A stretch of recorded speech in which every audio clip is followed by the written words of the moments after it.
Kaixo nekane! Kaixo, Eugen. Zegoen! Ondo.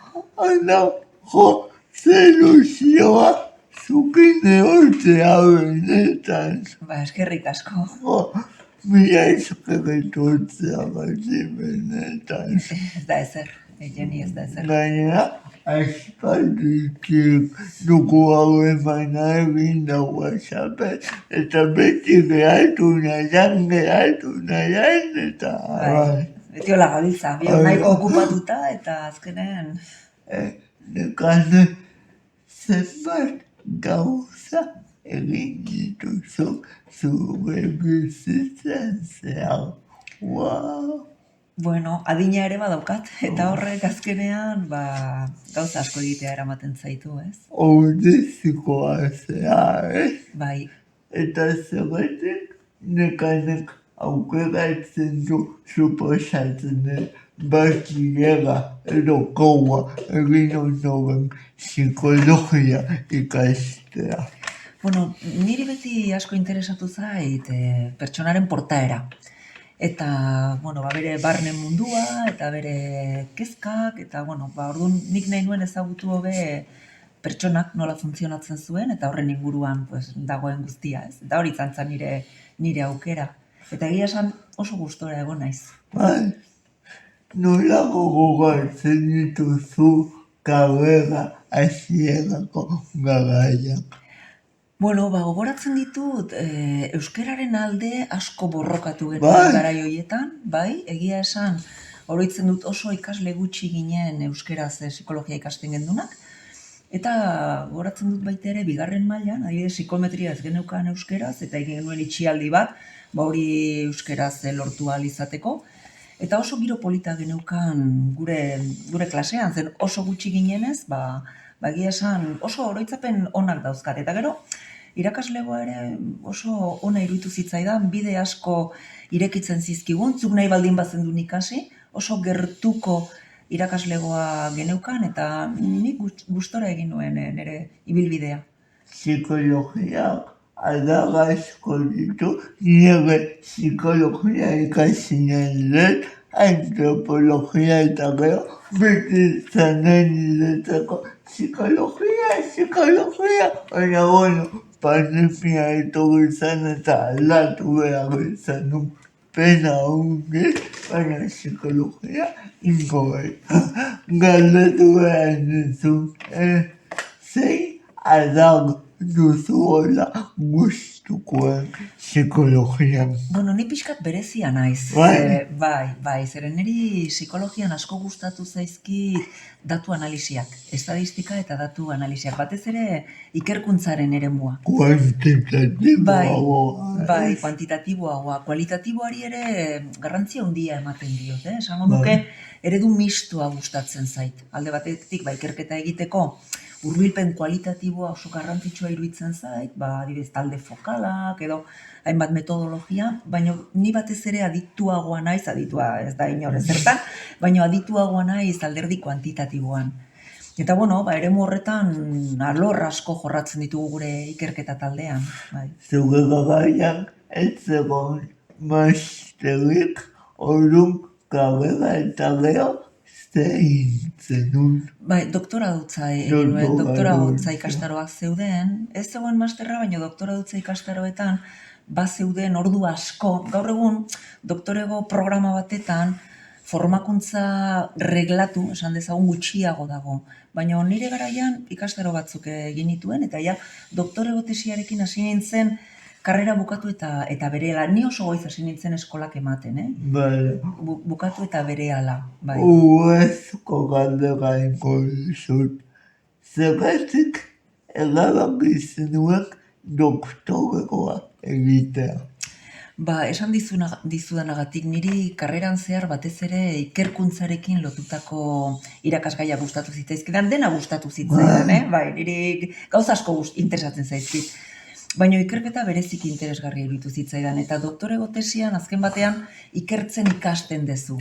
Eta nik horrela ikusten nuen doktorego tesia, eta irakasle batzuk animatu ninduten, adibidez, Jokin Apalategirekin, Jose Martine Apalategirekin, nik harreman handia neukan, Eta, Jose Martinek asko animatu nindun, bigarren mailan, eta gero ja, Jokinek azken kursoan, eta horrela sartu nintzen baita ere doktorego tesian. Datozen ikasleak ze mentalitateak egin datoz psikologiako karrera, ze espero dute. Nik uste dut ikasle gehienei gustatzen zaiela psikologia klinikoa.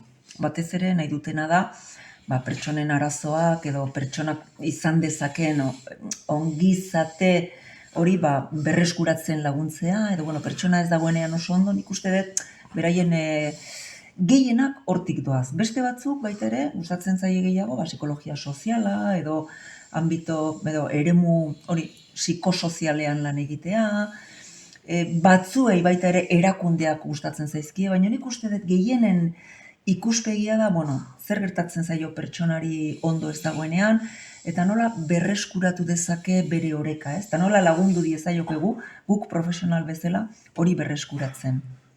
Tokatu zaizu psikologo bezala lan egiteko esperientziarik edo? Nik ez, nik ikerketa egin dut beti, baina beti lan egin dut psikologoekin, beraz ikertu ditudan eremu batzuk oso metodologikoak izan dira, oso estadistikoak izan dira, baina beste batzuk oso aplikatuak, adibidez, gaur egun, ikerketa desberdinak egiten ditugu gure taldean, batean Alzheimerraren atzerapena lortzeko programa sozioemozional bat martxan jartzen ari gara, orain hasiko gara baita ere, bularreko kantzerra izan duten emakumeen akonpainamenduan, baita ere programa bat beraiei laguntzeko sortzen ari gara, emozioen inguruan taldean gauza asko egiten ditugu, suizidioaren inguruan baita ere, batez ere posbentzioa deitzen den eremu horretan, hau da, hurbileko bat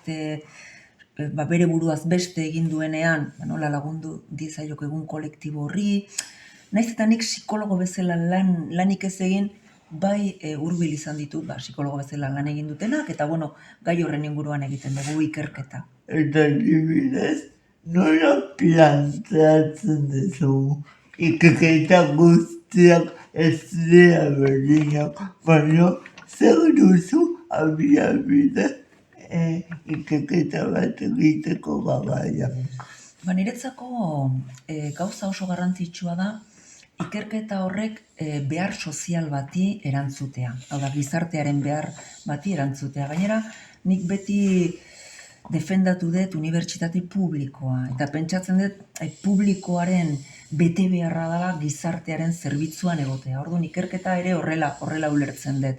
Eta gero oso garrantzitsua iruditzen zait, ebidentzian oinarritutako ikerketa egitea. Eta batez ere niri iruditzen dut oso garrantzitsua, ikerketa egiten dugunean jakitea noiz gauzek funtzionatzen duten, noiz ez, eta hori modu garden batean adieraztea. Horrela, atzetik datorrena jakingo du, guk egin dugunan konfiantza izan dezakeen, edo ez, eta nik uste dut, batez ere, honestidade edo gardentasun zientifikoa deitzen dana defendatzea oso garrantzitsua iruditzen da, baina hori puntua da, behar sozial bati erantzutea eta gauzak ondo egitea. Eta hau igual nire paranoia da, baina nola bilakatzen duzu behar edo gauza sozial bat berez kualitatiboa dena, zerbait zientifiko kuantitatiboan. Nire ustez, kualitatiboa izateak ez du esan nahi zientifikoa ez denik, Ez, nire ustez ez. Osea, metodologia kualitatiboan trebeak diren ikertzaileak daude, eta bere ikerketak nire ustez, zientziaren bermeak izan ditzake, ondo egiten badituzte. Esan nahi dut, ikerketa guztiak ez dira zergatik kuantitatiboak izan behar, ez da gutxiagorik ere. Nik ere edukiet metodo eta teknika kualitatiboak klase bat, eta asko disfrutatu nuen. Baina gero asko teknikakat biak oso modu zorrotzean begeizteko tendentzia, eta bia batera joan daitezke bai. Bai, lehen esan dizudana horiek dira mixed methods edo Bai. eredu mistoak deitzen direnak, nire ustez osagarriak dira eta gainera asko aberasgarriagoa da ikerkuntza bat bi ikuspegi horietatik egiten badegu. Galdera bat ingo dizut, eta nahi dezun lekutiko, isilik editzen bazeare, oso ondo, hori erantzun bada benetan, baina lehen aipatu dezu ikertu duzula minbiziarekin akompainamendua egin duten emakumeak edo pertsonak ez, eta aspektu psikologikoak jakingo zenidake izaten zer da minbizi bat. Bueno, lehenengo, oraindik ez gara hasi ikerketa horrekin. Ikerketa hori diseinatu dugu eta otsailean hasiko gara ikerkuntza horrekin. Eta hor, egiten ari garena da, esperientzia berbera izan duten emakume batzuk, nolabait emakume batzukin kontaktatu, zeren aldez aurretik egin da beste horrelako ikerketa bat, hemengo doktore gai batek egin zuen eta doktorego tesia horretan egin zuen. Orduan egiten dira bikoteak, horrelako esperientzia bat jasandu den emakume batek laguntzen dio orain esperientzia hori bizitzen ari den emakume bati. Eta gero guk gainera trebetasun sozioemozionalak ematen dizkiegu, ba hor etor daitezken arazoi aurre egiteko. Nik ez dakit minbizia zer dan psikologikoki, nik uste dut hori benetan esperientzia hori izan duen emakume batek azaldu beharko lukeela, eta nire ustez hor definizio asko, kontzeptu asko, bibentzia asko egon daitezke. Ze minbizi bakoitzak ez da berdina izango, Hori da, baina bueno, nire naiz medikua, orduan nik horren inguruan ez dauzkat ere ezagutza hondirik. Adibidez, tesia egin zenunak, zer gai jogatu zenut? Ba, nik niri tesian egin nuen hezkuntzaren psikologian kokatzen den gai bat, eta hor egin nuena izan zen ikusi izaera zientifikoa daukaten testuak ikasteko ze estrategia izan daiteken egokiena. Eta baita ere, pertsonaren ezaugarri batzuen arabera, locus de control externo, interno deitzen den horren arabera, barne lokusa edo kanpo lokusa, da, erantzukizunak kanpora egoztearen edo norberaren gain hartzearen arabera ere, horren inguruan ea desberdintasunak egon ziteken, testu horiek prozesatzeko orduan, testu horietatik inferentziak egiterako orduan, asko interesatzen zitzaidan zientziaren inguruko testuak edo dokumentazio hori. Nola egaman zenu tesia, ze urte askoria gogabera batutan ondo zaude beste batuta ezainatu gogabera horiek. Nola egaman zenitu tesiko ikasile batek gogabera horiek. Niretzat tesia karrusel emozional bat da. Zuk ondo definitu duzu, une batzutan zaude hor goran, pentsatzen duzu, ze ondo naizen egiten, ze ekarpen interesgarria, beste batzutan pentsatzen duzu ekarpenak ez duela gehiegi balio, eta gero da oso bakarrik egiten duzun lan bat, orduan nire ustez resilientzia eskatzen du, hau da, gogor egotea psikologikoki eskatzen du, horri aurre egiteko, ez? Nik uste dut ez dala prozesu erraza, eta oso garrantzitsua dela zuzendari egoki bat izatea zure alboan, benetan lagunduko dizun pertsona bat, ez? Eta momentu zail horietan, nolabaiteko arnasa emango dizuna, eta gero baita ere zure babes afektiboa, zure sarea. Nire ustez, sare hori oso garrantzitsua izan da, nire bizitzako momentu guztietan, eta tesi garaian baita ere. Nekane, unibertsitateko elektoretzen ere agitutakoa zera, ez? Zein barkatu? Unibertsitateko elektore. Bai, zanitzen, bai. Lehenengo emakumea gainera, nola izan zen esperientzia edo? Bueno, alde batetik, esperientzia gazi gozoa, esan Bai. duke, bai. Lehenengo emakumea izatea, niretzat oso simbolikoki bada ere oso garrantzitsua izan zen. Uste dut, unibertsitatearen, ez dakit, pentsamendu kolektiboan aldaketa bat egon zala, ez? Eta, bueno, lehenengo emakumea izatea nik harrotasunez bizi izan nuen, ez? Gero, zer gertatzen da errektoretza zaudenean, ni naiz oso pertsona perfekzionista. Bai. Oso perfekzionista naiz. Yeah. Ni bai, oso. Orduan, karo, egin nahi dezu, ez dakit, hainbat gauza egin nahi dituzu, eta kontuatzen zea, egin nahi dezunaren 30% egin dezakezula. Orduan nik hori gaizki eramaten nuen, ez? Eta gainera batzutan, ezin dezu ondo komunikatu, zergatik hartzen dituzun erabaki batzuk, edo zergatik beste batzuk. Niretzat esperientziarik onena izan zen, alde batetik taldea, talde lana, nik taldean asko babesten nuen nire burua baita ere, eta gero, naiz eta pandemia adibidez, niri tokatu zitzaidan unibertsitatea istea, bai pandemia garaian. Orduan, nik hasieran beldurra hondiz hartu nuen erabaki hori hartu behar zan, itxi behar zan, gauza guztiak bezala, eta pentsatu nuen, nola erantzungo du komunitate unibertsitarioak, ez? Eta oso ondo erantzun zuen. Nik ikusi nuen, irakasleen 95% egin zuen lana oso baldintza gogorretan, eta oso harro sentitu nintzen EHUz. Orduan, niretzat izan zen hori ere oso esperientzia, ez dakit nola esan, oso aberasgarria, ez? Eta ez dakit, gustora bizi nuen, nahiz eta oso gogorra izan bere momentuan, ez?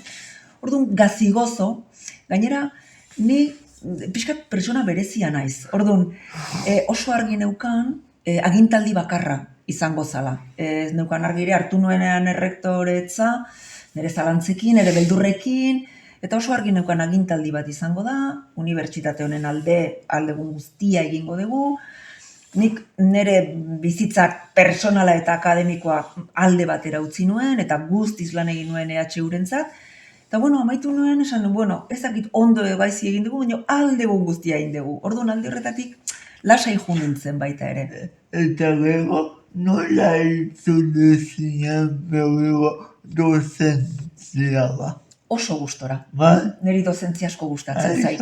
Asko disfrutatzen dut ikasleekin. Zein da, zure helburuetako bat, klasean, ikasleekin edo, zer lantzea gustatzen zaizu? Begira, nik erakusten dudan irakasgaiak, edo erakusten dudan irakasgaiak dira ikaslei gutxien gustatzen zaizkienak.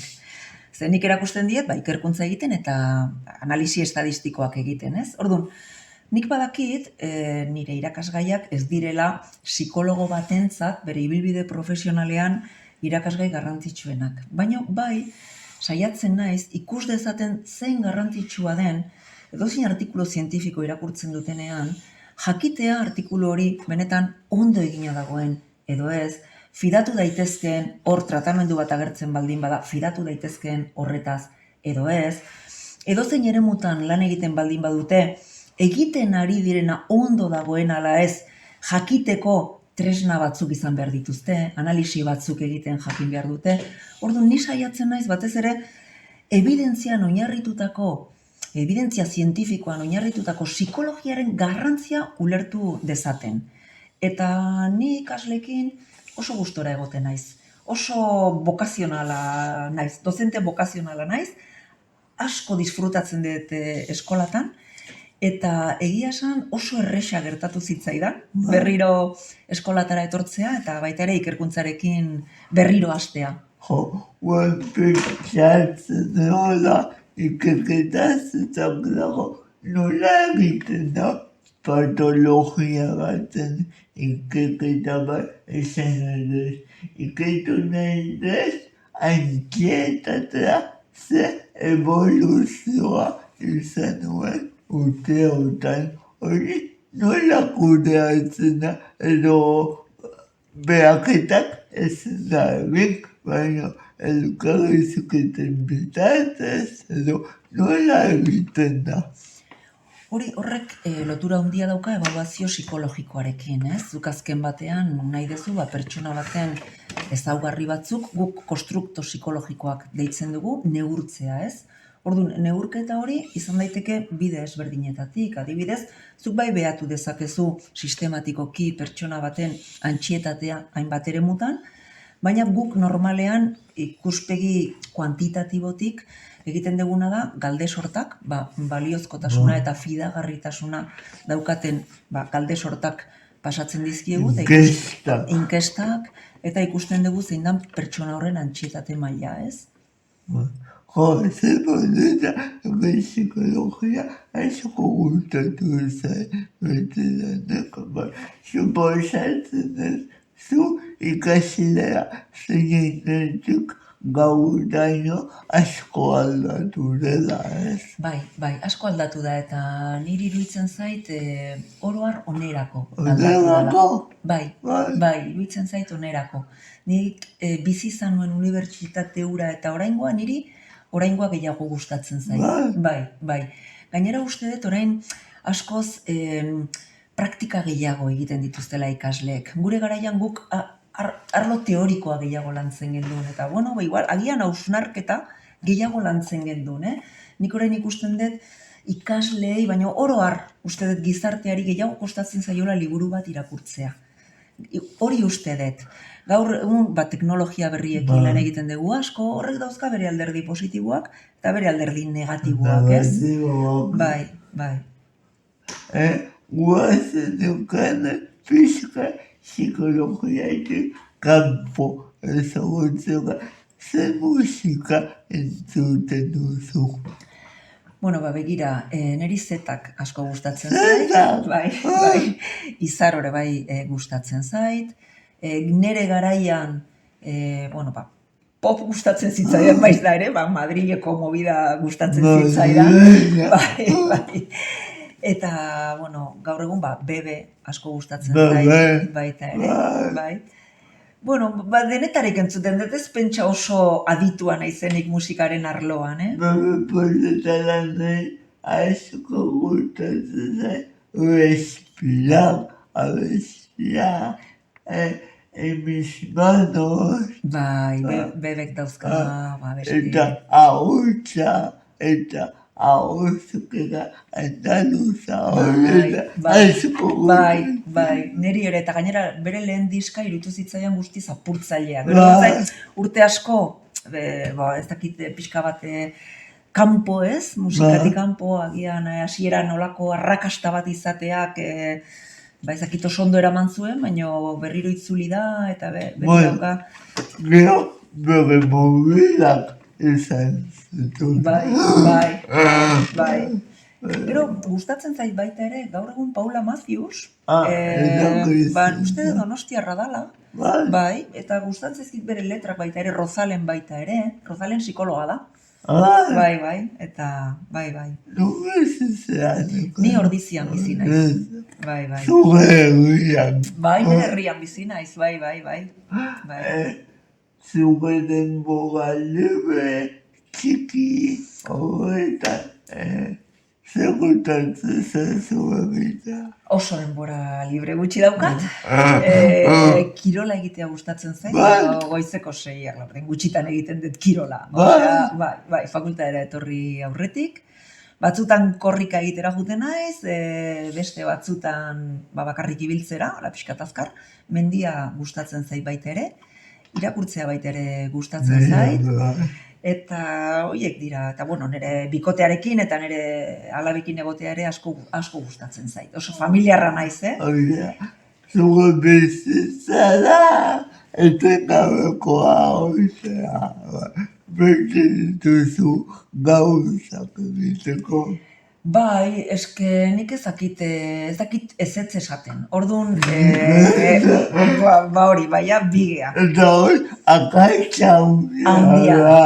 Bai. Zokatzen nire izukoetan getatu zen, eguiei ingozu hau, bai, eguiei hau, noski baina, gero bauean horiea jo, eta esan, baina noiz zagutu naiz.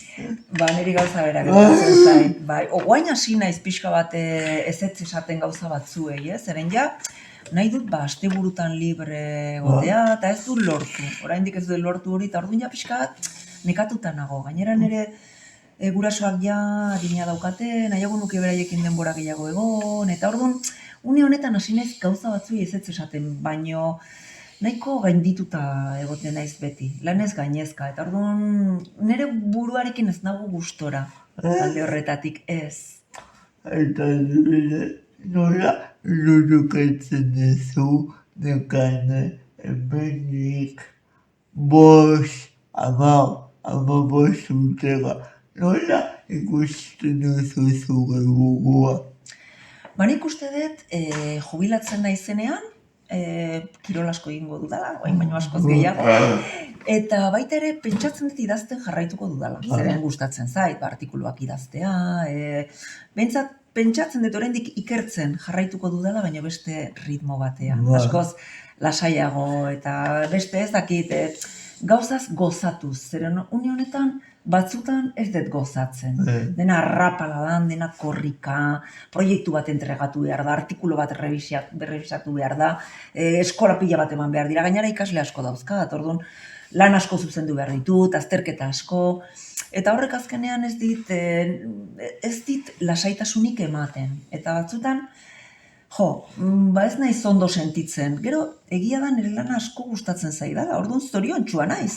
Baina, gustatuko litzaidake patxada gehiago izatea. Lasaiago, Bai. denbora gehiago egin beharrekoak ere hobeto kudeatzeko, ez? Bai. Azukenik nire nuke elkarrizketa bukatu jakin gabe. Baina, gizakiak ea, sentsazio asko ditugu eta horietako bat da kezkak. Denok ditugu kezkak mundu honetan zuke kasuan zentzuk dira loak entzen dizuten mamu horiek edo. Ba, begira, niri asko kezkatzen nau une honetan, adibidez, sare sozialek aurrengan izan dezaketen eragin negatiboa. Iruditzen zait, eskutatik juten ari zaigula, batez ere aurrekin. Bida, helduak ja beste heldutasun maila bat daukagu, hor esaten diren gauzat, mina egin dezakete edo ez, baina nik uste gure nortasuna nolabait egina daukagula, baina aurrek ez. Eta asko kezkatzen naute, adibidez, bullyinga, ziberbullyinga. Gero, badakit topiko bat ematen duela, baina aldaketa klimatikoak ere asko kezkatzen nau. Nik uste dut gaizki gabiltzala, eta ezakit ja atzera joateko aukerarik ote dagoen, ez? Beste mamu batzuk ere baditut, baina horrela mamu handi horiek gizarteari dagokionez, horiek izango lirateke. Ea, aurre egiten diegun kontu hauek, eta aliketan gizarte hobeago eraikitzen, alegintzen gehan, zekane, baina eske momentu bau, oparitzea benetan. Ba, plazer bat izan da, eskerrik asko zuri, Eugene, zeren niretzat ere ore bat izan da elkarrizketa izatea. Egongo gara, eta bilaleko diego, agur bat gure ikusleei. Agur!